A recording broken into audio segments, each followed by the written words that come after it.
pretty dumb for the call. The announcer was all like,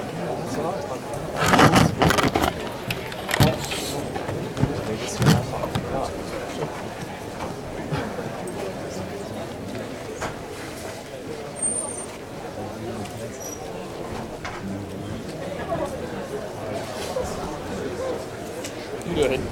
You just. My bad. No, put up.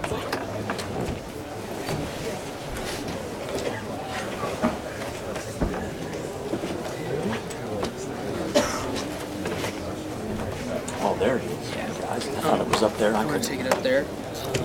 I'm going to put a book on the bottom of this to make it steady. I'll steady that. Okay. You go up and I'll give you a book now. You got one?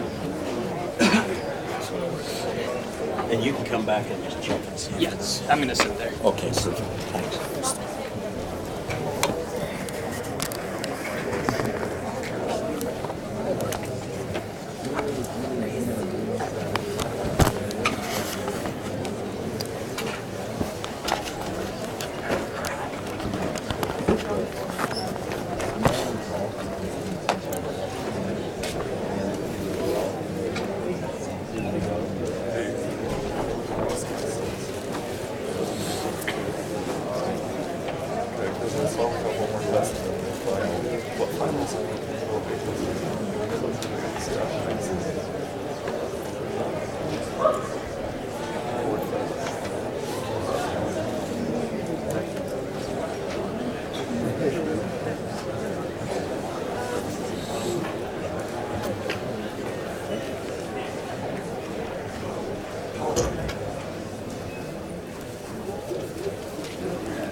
Dude, I told my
Okay, we're ready to get going. Sorry about that. I just up some audio visual stuff.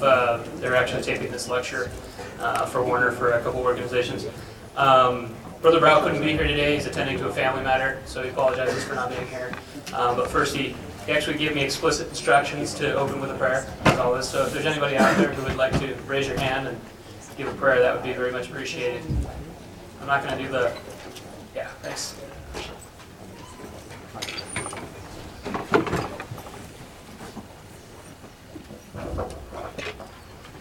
Our kind Heavenly Father, we thank you that we are here today, and we ask that Thy Spirit may be with us as we learn about microfinance, and that we may be able to apply it in our lives, that we can understand how we can change the world, or at least do something to help others. We love thee so much, and we ask for thy blessing. Help us pay attention today and do on the rest of our classes and assignments today.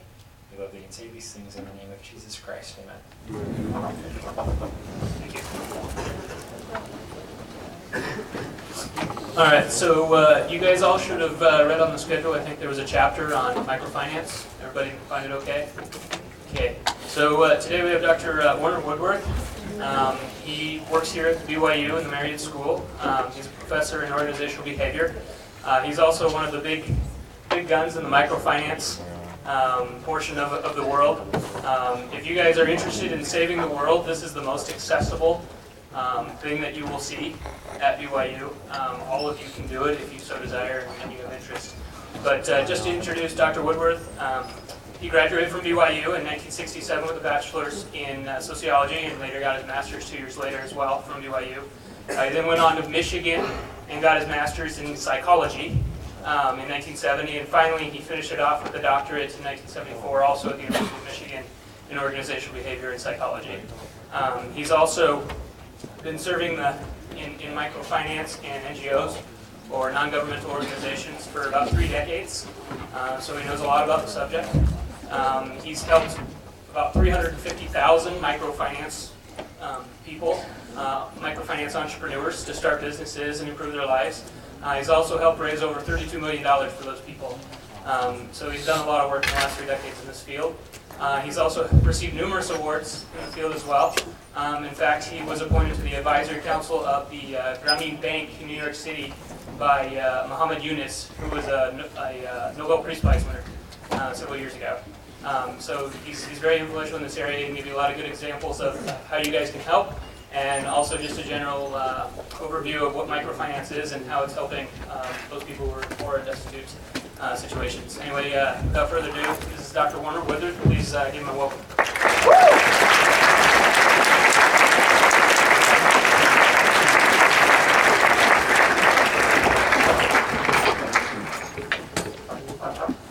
Aloha!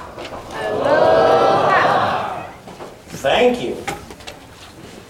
How about mabuhay? Mabuhay. What is that? Huh? Exactly. Hey, Dr. Woodworth. Yeah. Forgot one very important thing. Important This is thing. not on test 4, but it will be on the final. So you don't want to leave. Just letting you know. That's the most important news you got all day, right? You're imprisoned here with a crazy professor from the Marriott School who's going to attack every one of you and call you to repent and change your lives. And that's just in the first 5 minutes. So, is this visible? And can you hear me back there, you guys in the back? Are you good to go on this? All right. So I appreciate being here. I appreciate Jimmy's invitation, Jim Brow. We've been friends since he first came to Provo, moved in across the street from me before he moved out to the farm here in Springville or wherever. A great colleague. We've co-authored a few papers, a few articles on microfinance. We both adopted kids from Latin America. I have a daughter who's Mexican and a son who's Brazilian, and many other children. I have 10 kids. The last 3 were triplets. So I'm talking about organizations. Create your own. And as I've told each of my children while they were growing up, you can live in our house for 20 years, but after that, I want you to start donating to my NGO. So I will raise you all to be donors, as well as children. They love that a lot. I can see you loved it too. So I'm intrigued. How many of you are majoring or hope to major in business? Is that pretty much everybody? Who's not? All right. So I'm going to try to talk about both worlds and talk about ways you can integrate your academic prowess, your degree, whatever it's in, and your spiritual life and your financial life. You're all in here for the purpose of learning about finance. And today, today we're going to talk about a particular kind called microfinance. How many have read that chapter 4 yet? Okay. How many are planning to? All right, great. Well, I appreciate the chance to be here. Jimmy contacted me, I think it was November, maybe it was December, and said, can you come these days to my big sections and talk about this innovative strategy for helping families improve their lives, for helping the poor lift themselves out of poverty, and the strategies for blessing the lives of families to make them stronger, more sustainable, and self-reliant. So that's what I'm going to talk about. When General Conference happens in a couple weeks, you're going to hear a huge important announcement that has to do with microfinance, self-reliance, job creation. It's a huge need in our church. And over the years, I've worked with the brethren on a number of initiatives, including the Humanitarian Fund in the 80s, LDS Charities being established in the 90s, Perpetual Education Fund, which I taught and preached at BYU and lots of other places for about a decade until they finally agreed to launch PPF for returning missionaries. And now we're seeing the church roll out some other initiatives. So I hope you have a good experience in Salt Lake. So, let me just start out. Thanks. Oh, important thing to what? With a quote from John Taylor, who said, when you talk about finance, or financiering was his term, we should finance for the poor, for the working man, those who require labor and are willing to do it, those who need jobs, those who are struggling. You're to do that to build Zion, and they had economic development methodologies in the days of the settling of Salt Lake and Utah and the building of the kingdom of God here.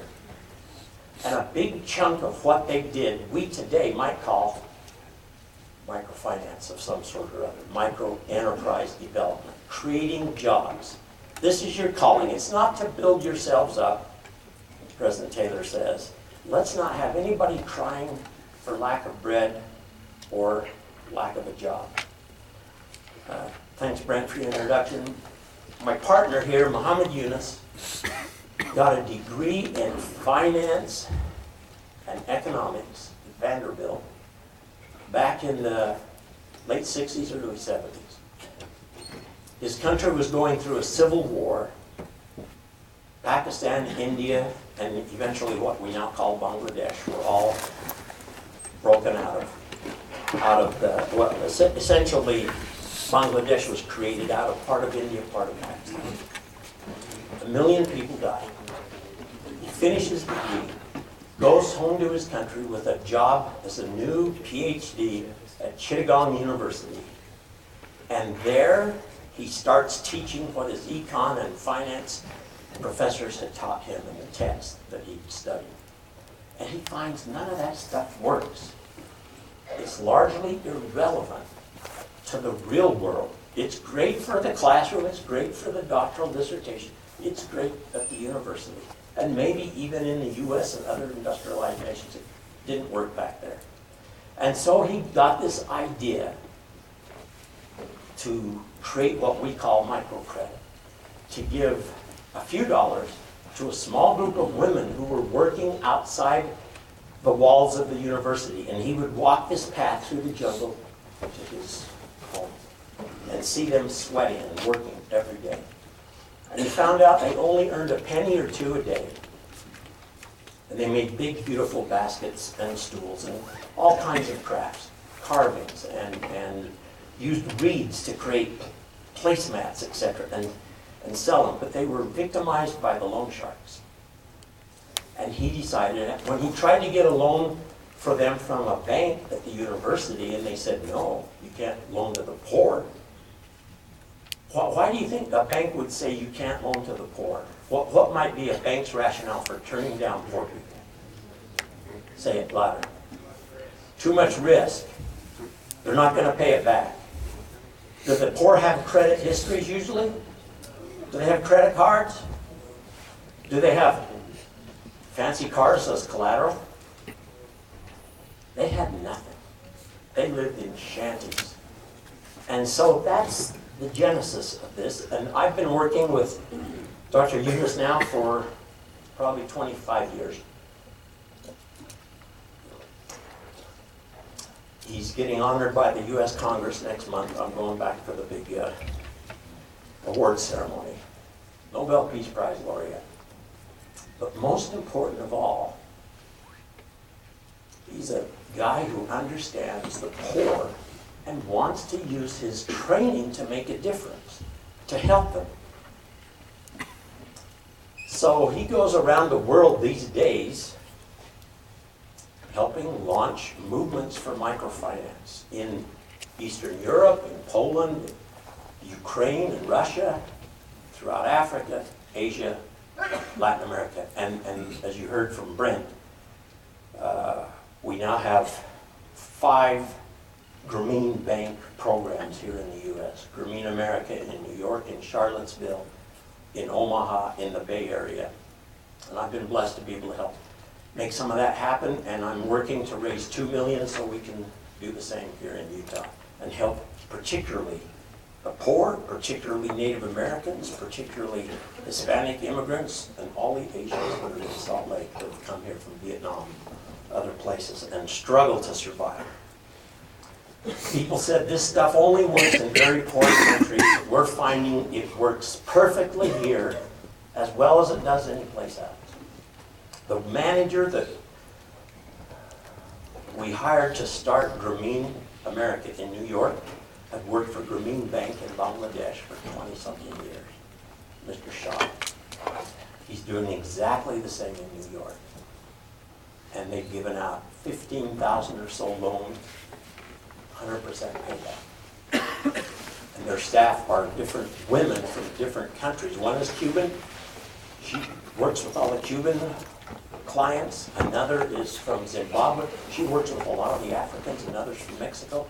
She consults with the Mexicans and helps them prepare to get a loan, $5,000, $3,000, $1,000, something like that, to start a business. After 9/11, 80,000 plus small businesses in New York City were built. We're going to build them all back with microfinance, microcredit, microenterprise. So we have a big challenge here. And as we think about the struggles of the poor, you can read the data here, the comments. Essentially, the poor are poor because they have no means of getting themselves out of poverty.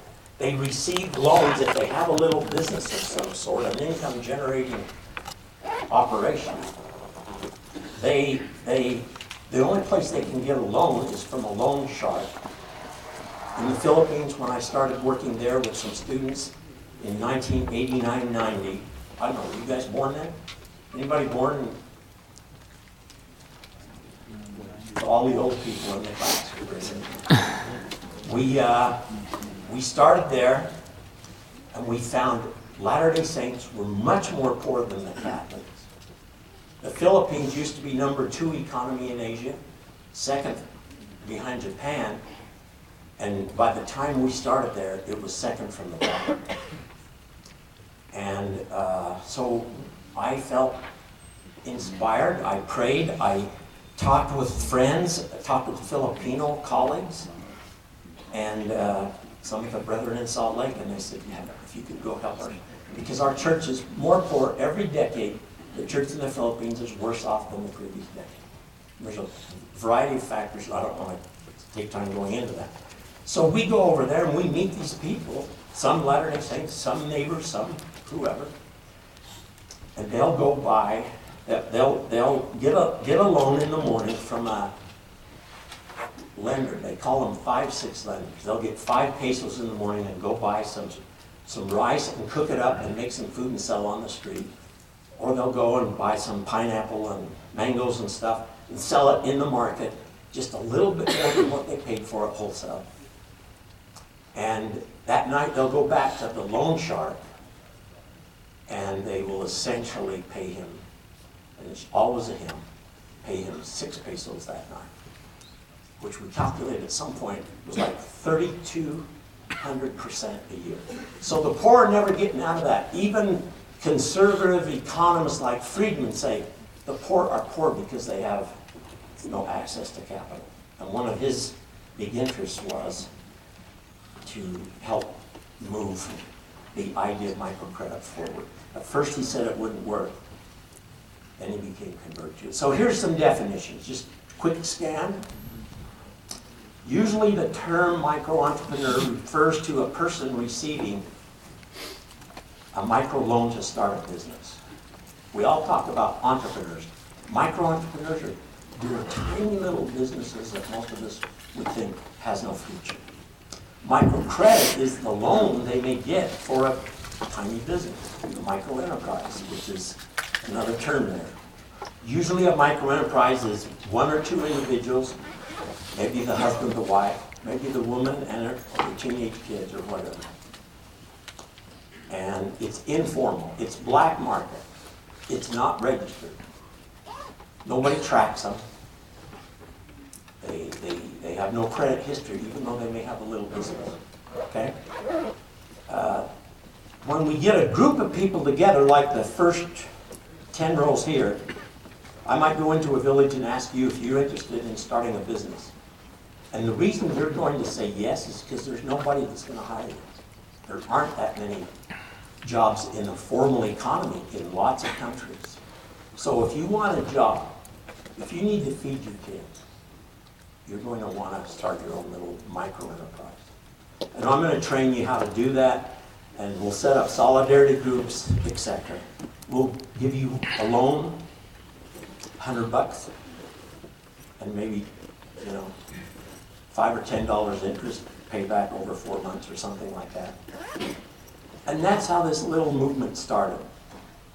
And essentially, when we get all of you together, you form a micro bank or a banco comunal, communal bank, or some kind of informal structure. You're not registered with the government, your bank doesn't pay taxes or whatever, it's not monitored. It's a bunch of people coming together out of goodwill and big needs. And I'm coming from the MFI, that's a microfinance institution, and we're going to give loans. And maybe we'll give other things too. As you can see, we also have other services that fall under the umbrella of microfinance, or a broader term, meaning maybe we give you education loans to send your kids to school, or health insurance, micro insurance, or we start micro savings accounts with you. We may require you, depending on the NGO, we may require you to start saving $1 a week or $1 a month and build a little account with us first. And then we use that as security or collateral as we give you a $20 to $30 loan. So there's a lot of variations in this. The broader effort of third world development is NGOs. The terminology is NGO, non-governmental organization. And that may include literacy, it may include health training, AIDS prevention, how to raise happy families, literacy, lots of other possibilities, okay? So that's the nomenclature, that's the terminology. Here at the Marriott School, I've tried to engage my faculty, colleagues, and deans across campus in this work we call the war on poverty. And the question is, how can BYU help reduce human suffering? We can go to Wall Street, you're studying finance, you're anticipating the big job, and I say, bless your hearts, I hope you're successful. I'm working with hundreds of alums and have worked with thousands that have got a career going, had some success, and they felt something was missing in their lives. And so today we're talking about one of those things, and that is using your campus education here to fight poverty. lifting up the hands that hang down, as the prophet Isaiah says, using your communication skills, your leadership ability, your strategy courses, your accounting and finance to figure out how we can make a difference. So I'm coming to you a little different from some faculty here. I'm what might be called, as some of my colleagues say, you're an academic activist. You're always challenging, you're always criticizing. You want BYU to get rid of the football program and give all the money to the poor. Hasn't happened yet. How many think it's going to happen? Bless you. Pray for me. I'm in the business of trying to do what's called action research.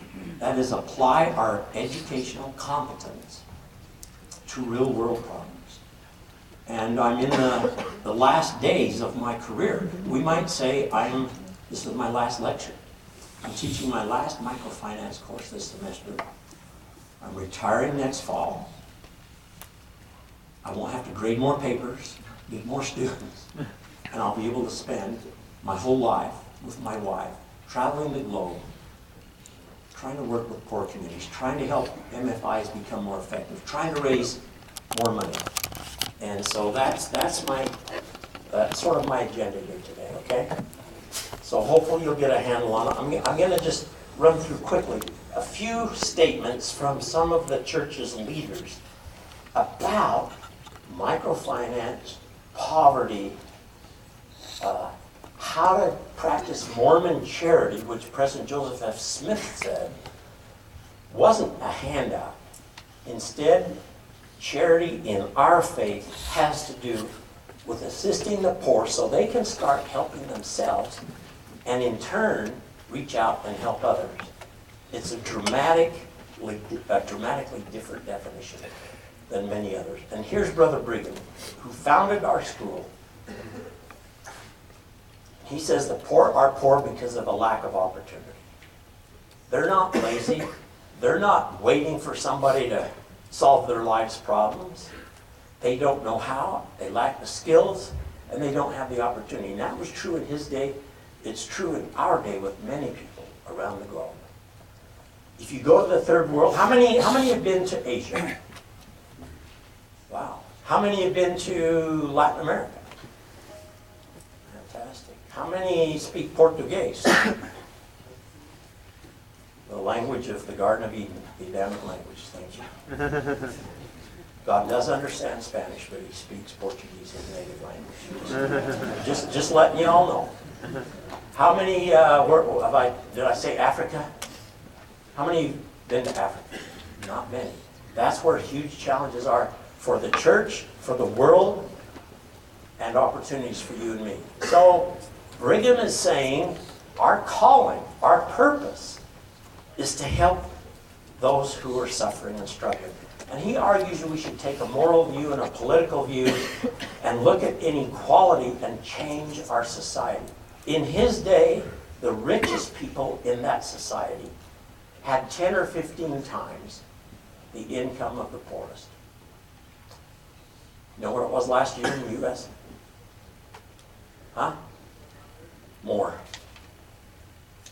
2, 3, 4. I think last year it was 453 times.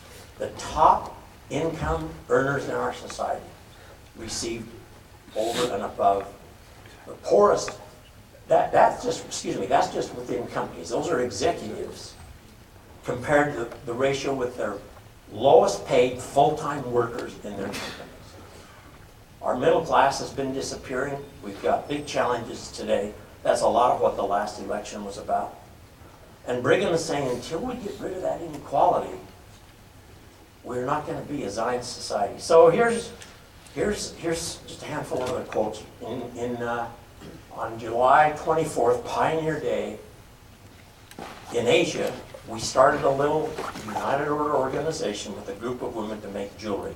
And we quoted these words from George Q. Cannon, who was counselor to several presidents of the church, about the time coming when those with money, the men of business, will begin to use their business skills for the whole people, not just a few.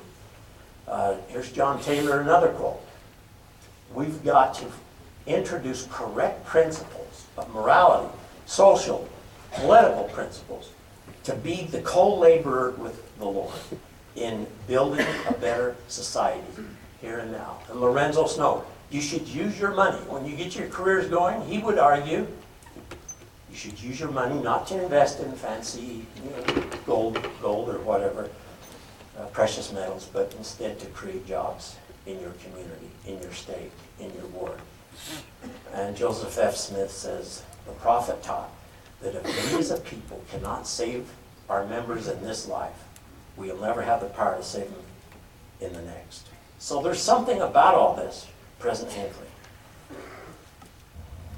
spent most of his years as a counselor and then as the president of the church focused on the poor.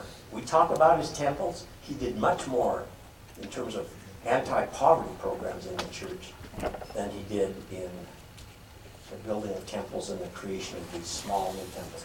And we have the power, according to Doctrine and Covenants, to do stuff ourselves. We can make a difference. We can get some inspiration. We can get some money. We can get some friends, our co-workers, our neighbors, our ward members, whatever, and we can start little action groups, little informal associations to help the saints and others in the third world. President Hinckley expressed concern about the race issue and the gap between rich and poor. So today, this microfinance stuff, for me at least, kind of deals with a special area of our society, even in the U.S., where people are falling through the cracks. We have business, the formal economy, capitalism, factories, companies, jobs, Wall Street, etc. We have government, on the other hand, public programs, public funding, systems to deal with aging, systems to deal with those who are struggling from disease and have health problems, health insurance, etc. We have these two powerful institutions. Microfinance comes along as a way of seeing what was happening in the world and seeing huge amounts of poverty in certain communities, in certain circles, in certain areas. And so this microfinance stuff is being practiced here in the U.S. It leads to stronger families, more sustainable lives, greater self-reliance, etc. So I want you to kind of just think for a minute here and imagine what the world would be like if there were no poverty. Tell me what you might expect in a future world when no one goes to bed hungry, where 30,000 children don't die every day because of malnutrition and disease every day. More than 1,000 by the time we have our class over here. What would that world be like for you? Give me an image. What's your little vision of what that, or can you even think about that? Is that too strange? Yeah. Share, yell out to those folks.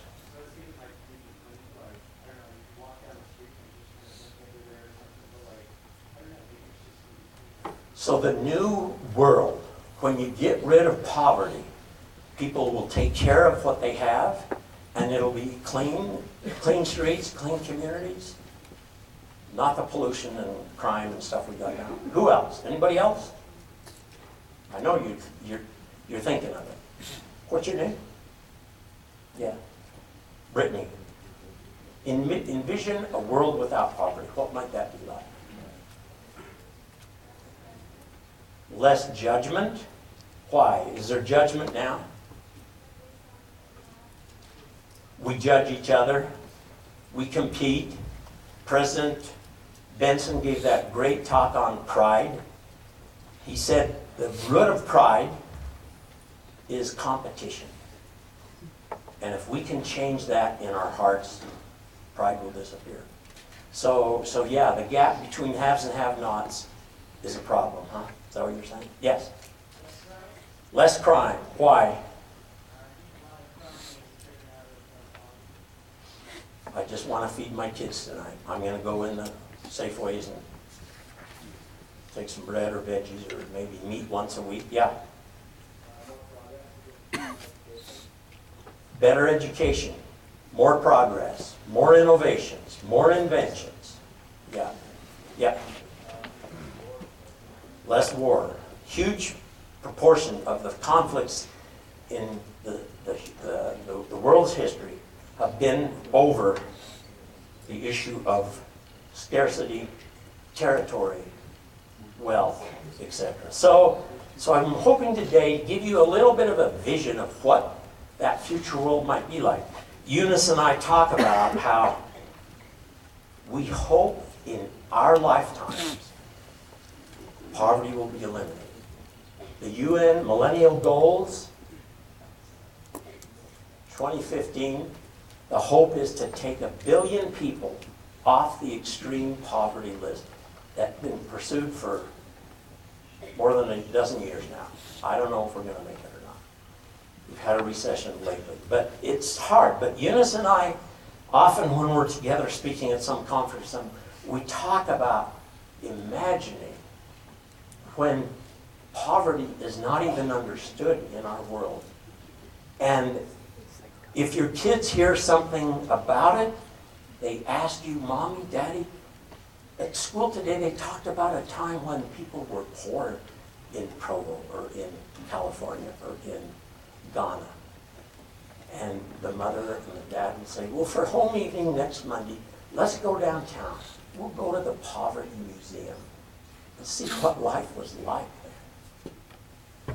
A concept that will be so strange to our children if we can figure out how to solve the problem. It's available. We know methods. We lack the capital, but we're little by little we're moving in some pretty positive directions. So let me talk to you practically now about a couple of examples. The first one is called HELP. It's now called HELP International. HELP Eliminate Poverty. It was started by a bunch of students and me in a class in 1999. At the end of '98, Hurricane Mitch destroyed much of Central America. It set Honduras back 50 years. It was already what Americans called a banana republic. And everything that country had pretty much was destroyed. The big cities, the fancy hotels, the cement, the steel beams, totally decimated. Downtown Tegucigalpa was a mess. And so I said to a few of my students, what would happen if we formed a class next semester starting January '99? The destruction was November, December '98. And we tried to practice microcredit. And we formed a class, and we learned how to do this stuff, and then we go down in the summer to Central America and help the people recover and try to create some jobs and dig out the mud and stuff. Out of that, this little class started, and I went to the dean and I said, I'd like to not teach one of my required courses winter semester, so I could teach a new course. Just be a little seminar with a few students, maybe 15 or 20, and we'll figure out how we can use our Marriott School education to reduce suffering in Central America after Hurricane Mitch. What do you think my administrators told me? What do you think would be their reaction? Cut my load so I can teach a new class. He said, what are you going to call it? I said, I don't know, something simple like how to change the world. He did what you did, he just laughed. He said, you'll be lucky to get 5 students. I said, how many do I need to carry the course? You need 12. And you got to keep teaching your regular load, so you'll have to do this on the side. So we did it, and it started. And the first class in January '99, first class of the new semester, there were 5 or 6 students. I was worried. But the next class, there were a dozen or so. I'd gone around with a couple of students and put some, posters and flyers on buildings. I don't know, did we have the internet then? I don't know. We didn't use it. BYU's courses were not online or anything. Anyway, the next class, the second week, there were about 15 or 16 or 17. The next one, this Monday, Wednesday, the next Wednesday there were over 20. And that little class started to really roll out. We formed teams in the class to say, okay, let's pretend we're starting a new NGO. What should we call it? They came up with the name, Help Eliminate Poverty. They said, let's go to Honduras. It was the worst hit. So we had a team work on logistics. Where in Honduras should we go? Another team worked on developing Spanish business terms and teaching the whole class how to do that, because we're going to do training. Another team worked on fundraising with me.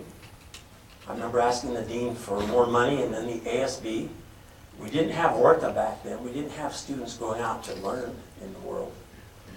We had semester abroad in London or Paris. But, and they said, well, you'll have to get your own money. So we prepared some fundraising strategies, some marketing strategies. And by the end of that semester, we had a game plan.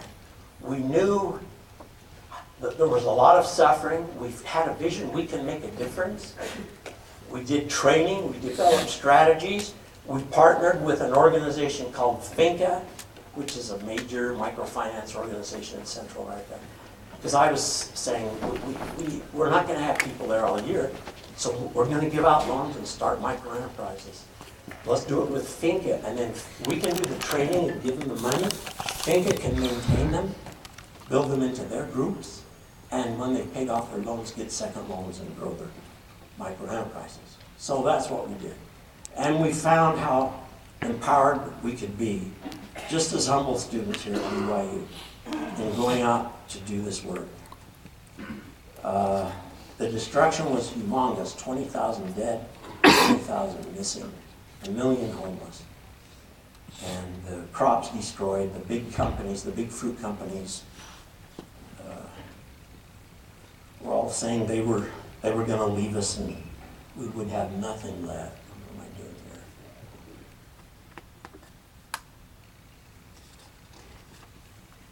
So Brent, how do I do your, there we go. So we started a little handbook, put together reports from each of these teams on each of these aspects of the course. Somebody was looking at, one team looked at airlines and negotiated cheaper flights for us so we could go down there and have enough money to stay for the summer. Here were the results of that first year. The class kept growing to 70-something students. Even after the deadline, that drop deadline passed, 20 or 25 more students came and joined, became part of the team, and some of them went down. 46 volunteers went to Honduras, about 20 stayed here to help raise more money. They had jobs, spouses, they were going to have babies or whatever. So they were our U.S. team, and then we had another team on the ground. And every 3 weeks or so, we'd send 10 or 15 volunteers down to stay for 6 weeks minimum. We established 47 microfinance banks that summer that created about 800 jobs, benefited about 4,000 spouses and kids in those families, the recipients, and we did a lot of other public service too. So we found that, my gosh, we can do something. And I learned that as students at BYU, we have gifts and talents and opportunities that we should figure out how to use. And if we can get some inspiration, we can make something happen.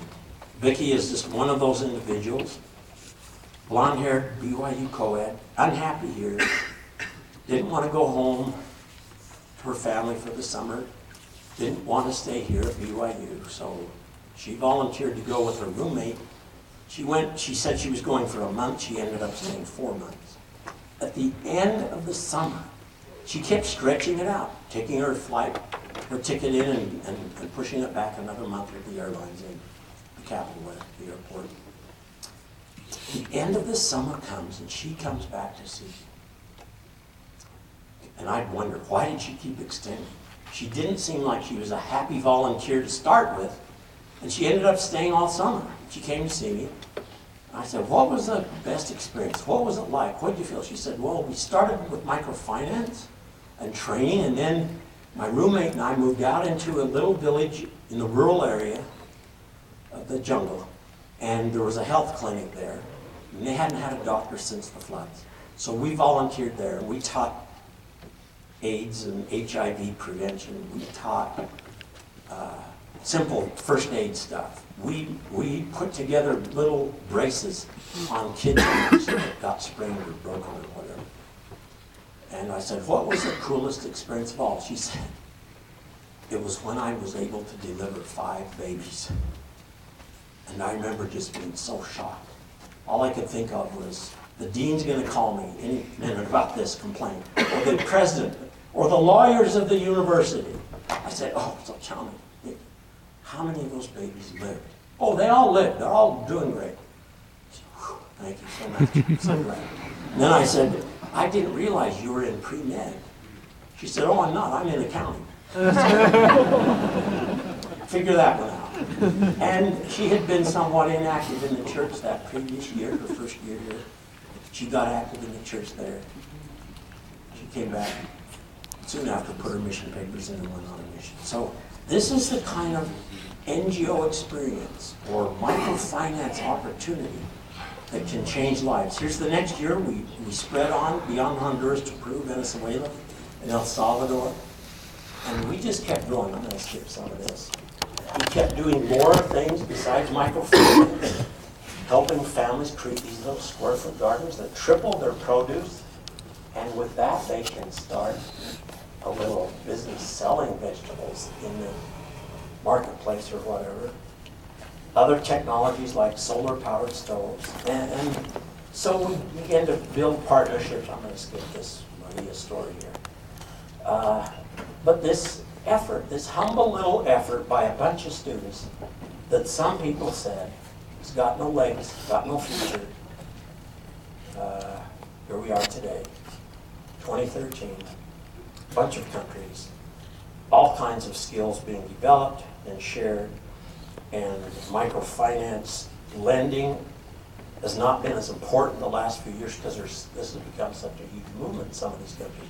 But we do tons of micro entrepreneurship training, helping people design businesses and get prepared and then go launch it with a loan from an MFI or whatever. I love these words of Gandhi. If we don't like the world, we can change it. We can see what's out there, we can be the change. Second case started a decade earlier, in '89, with a bunch of students in my class. This is that Philippines reference earlier, where we felt we had skills, we had business expertise. These were mostly grad students. And we felt like we should try to do something to help our members in the Philippines. I learned how hard it was. I learned how every generation seemed to be more poor. The church is growing in numbers, but the membership is struggling. And so we started out this thing essentially with the U.S. becoming a big resource system where we have skills, management expertise, money, and the Philippines being a user system where we transfer that technology, those skills, ship our money to them, and help set up a partner organization in the Philippines, not Mentors International here in the States, but so one is called Philippines Enterprise Development Foundation. Another is called Visayas Enterprise Foundation. And we began providing loans, hiring some Filipino church members and leaders who were unemployed, by the way, and having them become our staff, board members, along with some prominent non-LDS folks in the community there, having them be transparent, having them learn how to run a microfinance organization that blesses the poorest of the poor in the Philippines. And so that little effort started. You can see the numbers here, the growth, the amounts of money, the trends. This one here is probably too complicated. But it's kind of the methodology that microcredit, meaning Mentors International approach, how it works. When you get people in, you screen them, you evaluate them, you determine if they're honest, if they're going to be able to pay back their loans, if there's a need, etc. and take them through a bunch of decision points.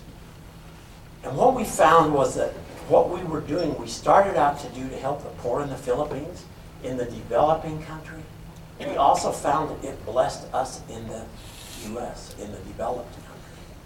We learned the importance of sharing with sharing our resources with the world's have-nots.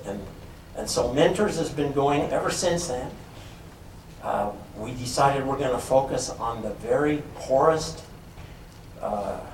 poorest levels of our society, where people are living on $4 or less a day, compared with the upper level of the world population, the 2% that live on $54 or more dollars a day. And so we've grown that little operation. We now give out $200 loans or so. We have a big staff. We have 400 employees just in the Philippines. So that created a lot of jobs. Many of them used to be our clients. Each of our staff manages about 500 borrowers. When we started, they could barely handle 7 or 8 or 9. So we're getting much more proficient, much more skilled. We have a partner organization in Guatemala, another one in El Salvador, Mentores Empresariales, with people like Oscar here, who used to be extremely poor himself. He was a returned missionary, felt he had no real future. He finally got a job selling shoes door to door. Then we helped him start a little micro-enterprise in El Salvador. He became very successful, and we said, hey, we want to hire you to help run the organization here. So he and the area authority there are running our operation in El Salvador. In Peru, so here's some numbers of families here. I'm just going to jump through that. I will get this stuff posted on Learning Suite. You guys access Learning Suite? Okay.